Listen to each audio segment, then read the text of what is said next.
ना दुकान ना मशीन, 50,000 महीने आसानी से मिलेगा।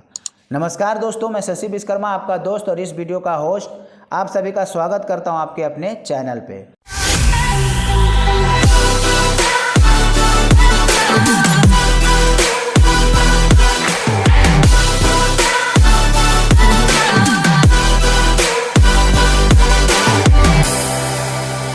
दोस्त सही सुना आपने, ना दुकान की ज़रूरत है ना ही मशीन की ज़रूरत है।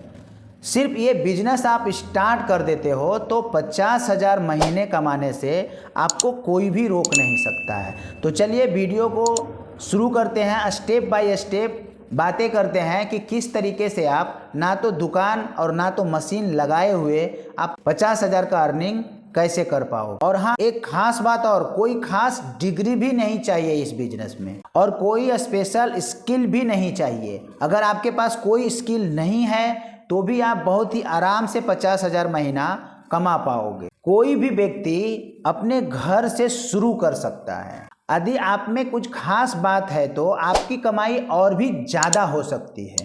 भारत में सबसे ज़्यादा पैसा पढ़ाई और दवाई पे खर्चा होता है। दोनों सेक्टर ऐसे हैं जहां पर कोई भी नेगोशिएशन नहीं होता है। जो प्राइस बता दी जाए वही पेमेंट कर देते हैं। भाई आप टेंशन मत लो, आपको कोई भी स्कूल कॉलेज कोचिंग नहीं खोलनी है, क्योंकि इसके लिए तो कोई खास डिग्री और बहुत सारा पैसे की भी ज़रूरत है। बट मैंने आपको क्या बोला, ना तो दुकान की ज़रूरत है ना ही मशीन की ज़रूरत है और ना ही कोई डिग्री की ज़रूरत है, फिर भी आपका ये बिजनेस शुरू हो जाएगा। तो वीडियो में बने रहिए, मैं आपको बताने वाला हूँ किस तरीके से आप एक खास बिजनेस को शुरू कर सकते हैं। क्योंकि अपन डॉक्टर भी नहीं हैं तो किसी क्लिनिक की भी बात नहीं कर रहे हैं, क्योंकि मेडिकल स्टोर के लिए भी डिग्री लगती है। हर व्यक्ति जो बीमार होता है उसे दवाई के साथ साथ कुछ मेडिकल इक्विपमेंट की भी जरूरत होती है। मेडिकल इक्विपमेंट महंगे होते हैं, एक लिमिटेड टाइम के लिए जरूरत होती है, उसके बाद वे बेकार हो जाती है, लेकिन मजबूरी में हमें खरीदना ही पड़ता है। आप अपने शहर के लोगों के लिए प्रॉब्लम का सोल्व कर दीजिए। मेडिकल इक्विपमेंट रेंटल सर्विस शुरू करके अब लोगों को जो भी मेडिकल इक्विपमेंट का खरीदने की ज़रूरत थी वे खरीद करके नहीं, आपके पास से रेंट पर ले जा करके अपने ज़रूरत के हिसाब से वो आपसे लेकर के जाएंगे। जब उनके ज़रूरत ख़त्म हो जाएगा तो वे आपको वापस करके चले जाएंगे। आपका जो भी रेंट होगा वो आप उनसे रेंट ले सकते हैं। इससे होगा क्या, जो उन्हें महंगे महंगे मेडिकल इक्विपमेंट को खरीदना पड़ रहा था वे खरीद करके नहीं, आपसे रेंट पर अगर लेकर के जाते हैं तो उनका भी प्रॉब्लम का सोल्व हो गया। जो पैसा उनको ज़्यादा इन्वेस्टमेंट करना पड़ रहा था वे पैसा उनका सेव हो रहा है। अगर वो पैसा सेव हो रहा है तो आगे जो बीमार वाले व्यक्ति हैं वे पैसा उनमें वे लगा सकते हैं। इस तरीके से आप लोगों को हेल्प कर रहे हो और आप भी अपना अर्निंग कर रहे हो। वन टाइम इन्वेस्टमेंट की ज़रूरत है इस बिजनेस में।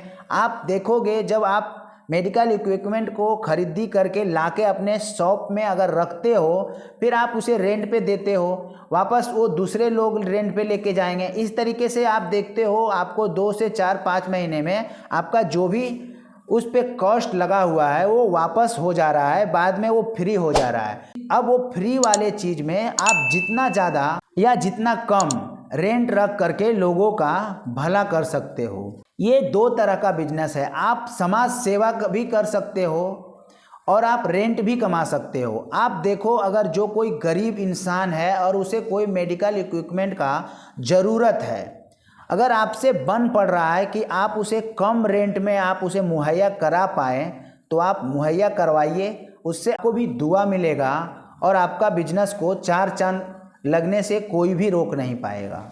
तो इस तरीके से आप लोगों को जब प्रॉब्लम का सलूशन लेकर के मार्केट में आते हो तो ऑटोमेटिक है आपका बिजनेस ग्रो होने से कोई भी रोक नहीं सकता है।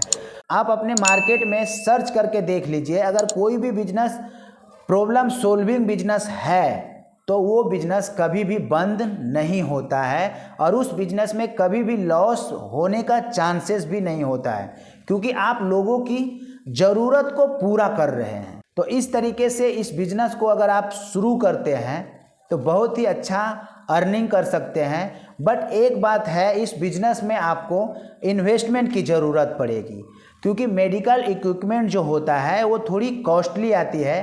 तो अगर जितना ज़्यादा आप मेडिकल इक्विपमेंट अपने शॉप पे रखते हो, जो सर्विस आप दे रहे हो लोगों को, सारा मेडिकल फैसिलिटी आपको रखना पड़ेगा। इसमें इन्वेस्टमेंट की बात कर लिया जाए तो 5 से 10 लाख रुपए का इन्वेस्टमेंट आपको बहुत ही आराम से लग जाएगा। बट ये वन टाइम इन्वेस्टमेंट है। एक बार अगर आप 5 से 10 लाख रुपया इन्वेस्टमेंट कर देते हो, फिर आपको कोई भी इन्वेस्टमेंट की ज़रूरत नहीं है। अब बात कर लिया जाए लोकेशन के, तो आप कोई भी हॉस्पिटल के बाजू में, जो आपके सिटी में बड़े हॉस्पिटल हैं, वो उसके आजू बाजू में आप कोई भी शॉप रेंट पर लेकर के आप इस चीज़ का सर्विस देना शुरू कर सकते हो। और हॉस्पिटल से भी आप बात कर सकते हो। इस तरीके से हॉस्पिटल में अगर कोई भी ऐसा इक्विपमेंट की ज़रूरत पड़ी तो आपसे वो ले करके रेंट पे कस्टमर को हेल्प कर सकते हैं। तो इस तरीके का बिजनेस बहुत ही ज़्यादा रन करता है। तो आप देर मत कीजिए, शुरू कीजिए। कुछ इम्पोर्टेंट मेडिकल डिवाइस का मैं आपको नाम बताता हूँ। अगर ये आपको पता है तो ठीक है, नहीं तो मैं लिस्ट आपको लगा देता हूँ सामने। आप देख करके आप ये सब परचेज करके अपने शॉप पे रख सकते हैं। पहला है plucks oximeter, blood oxygen level और हार्ट रेट बढ़ाता है।